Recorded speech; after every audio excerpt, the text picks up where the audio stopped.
As they say in the Little Rascals, I got wet my whistle. I got some Swiss decaf tea with lemon. I'm going to give it some a shot. Yeah, it's very good. And I'm here to do a review of the 1943 classic I Married a Witch. I'm here with my favorite lamp that I got yesterday. Pretty cool.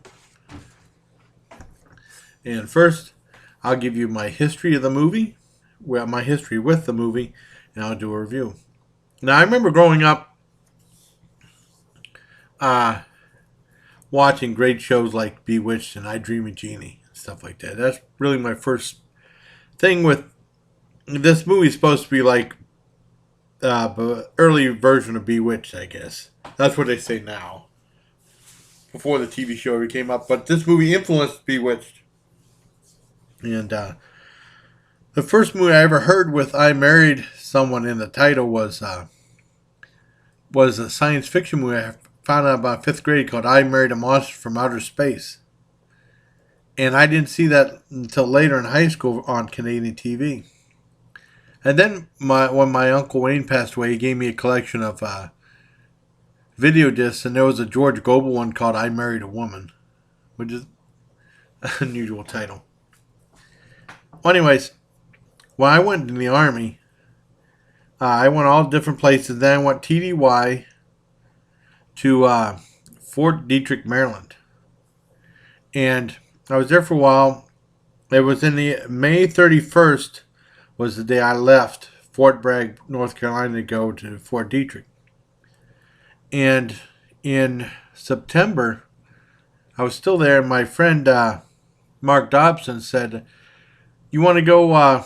We had like three and a half days off, and he said, "If you pay the tolls, I'll give you a ride home for a couple of days when you don't have to put on leave or nothing like that." I said, "Okay."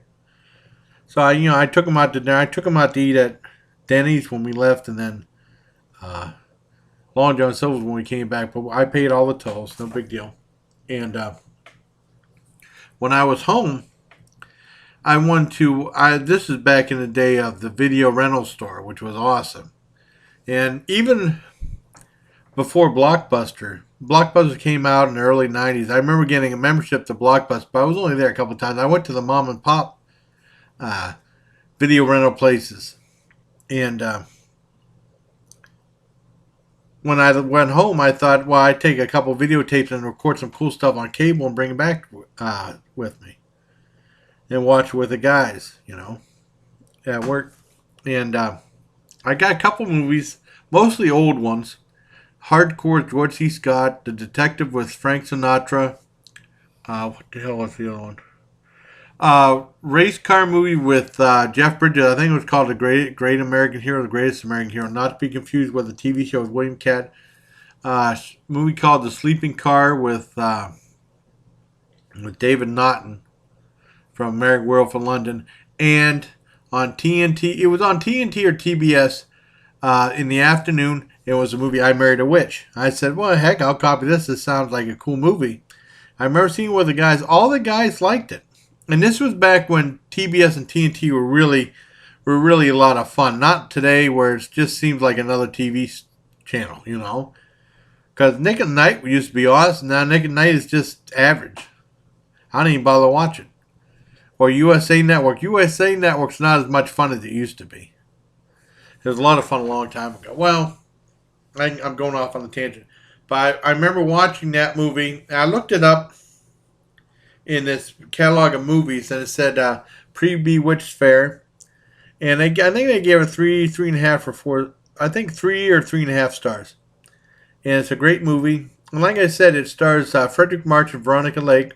Fredric March was the first actor ever to win an Academy Award in a horror film. And he won it for acting in Dr. Jekyll, Mr. Hyde, the Paramount version back in the 30s. And Veronica Lake was in a whole bunch of movies, and then she did like a real low budget, sleazy movie called Flesh Feast in the very late '60s, which is really nuts.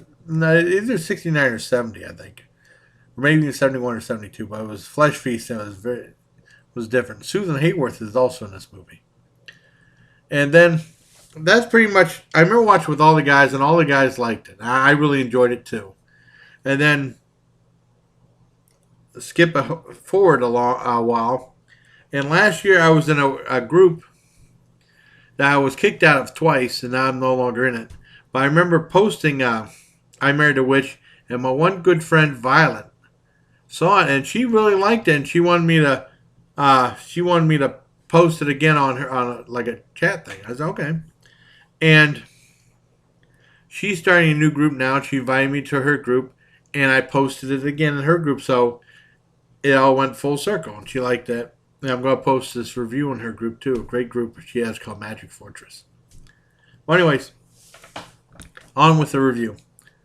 Now, what this is, like I said, 1943, and basically it takes place in Salem during the witch trials, and where a lot of people were innocently accused. I mean, where a lot of innocent people were persecuted, believed to be witch or practicing witchcraft through drowning and set on fire and stuff like that. And they set the witch on fire. They didn't show it though. And then they planted a big oak tree so none of the evil would get out. However, the one witch, the guy said he felt remorse to accuse this person of witchcraft, but it was too late. And he said before she was burned, she gave him a curse saying that every marriage his and his descendants would have will be awful. And you will never find happiness with anyone. And so on and so forth. It goes through all the lineage of his family. And then like in 1940 something, you see this governor, played by Fredric March again. And he's running for office. And he's trying to get into marriage, and he's going to be married to this one woman. And right like a day before election, or right around election time. Well, anyway, there was a lightning storm that broke part of the oak tree down, and the witch and her dad came out, and they came out in puffs of smoke. And eventually they set fire to this place, and they come into human form. It's pretty neat. I mean, low budget effects, but it's pretty cool how they do them anyways. And so she has her sights on Fredric March, because that's who the curse is on, his family, his descendants. And she tries to get him to fall in love with her, and they'll cause a great scandal because he's run for governor, and he's set to be married real close to the election, And he kind of falls with her, and he falls out of love with her, and she wanted to make like this potion that he'd drink and he'd fall in love with her. And she got conked on the head with a painting, and he gave her the drink, and she drank it by accident. And this sounds like, and then, from there on, it gets a little crazier, but it's a great movie. And this sounds like a romantic comedy. It kind of is, but it's cool, though, because I'm not a big fan of romantic comedies, but usually if there's something you don't like, there's usually a handful of things that are really good that you do like in a subject you don't. I'm not a big romantic comedies like I Married a Witch, Harold and Maude, and Date Night. Those are all movies that guys can like too because there's guy stuff in it. Just like her dad in the movie is like a drunkard. And he's kind of like the comedy relief in the movie. And it's a very entertaining film. Lighthearted. Nothing wrong with it. And Susan Hayworth plays the girl he was intending to marry. And it's really good. It's very entertaining. I liked it. I checked on RottenTomatoes.com, the movie rating website, along with IMDb. IMDb, I think it gave it 3.5 stars or something. But Rotten Tomatoes has like a thing of the critic score and the viewer score, like percentage. And with the viewers, like 68% of the viewers liked it. And the critics, 100% of the critics liked it. I'm with the critics. I love this movie. It's a great film. I give this a full-on 10 out of 10 for I Married a Witch. Now, the one thing was, I saw this last night.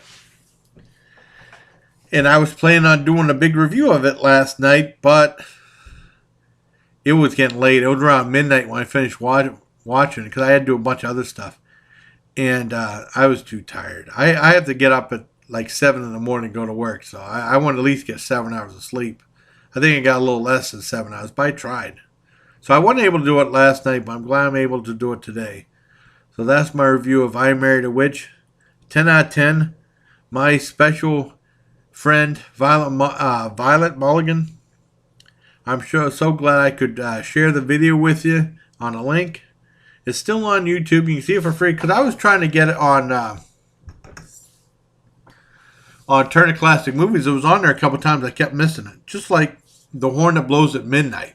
That's a good movie. Now, this one lady who had a channel uploaded that. I don't know what happened to her. Her account might have been terminated because she was uploading a lot of like TV shows and movies. But I got to see Horn Blows at Midnight from her. I commented. I thanked her for sharing it. And, because she started doing Fernward Tonight and the William Catt great Last American Hero. I can't remember what the Greatest American Hero or something like that. When he was a superhero, she was uploading episodes of that, and I think maybe she got in trouble, and her account's no longer around. I can't remember her name though, but I remember around December of last year watching Horn Blows at Midnight. Great movie with Jack Benny. So there you go, 10 out of 10 for I Married a Witch. A great movie. Special shout out to my good friend Violet Mulligan, who's a great person and awesome and nice to talk to. And till next time, like I said, take care. Bye.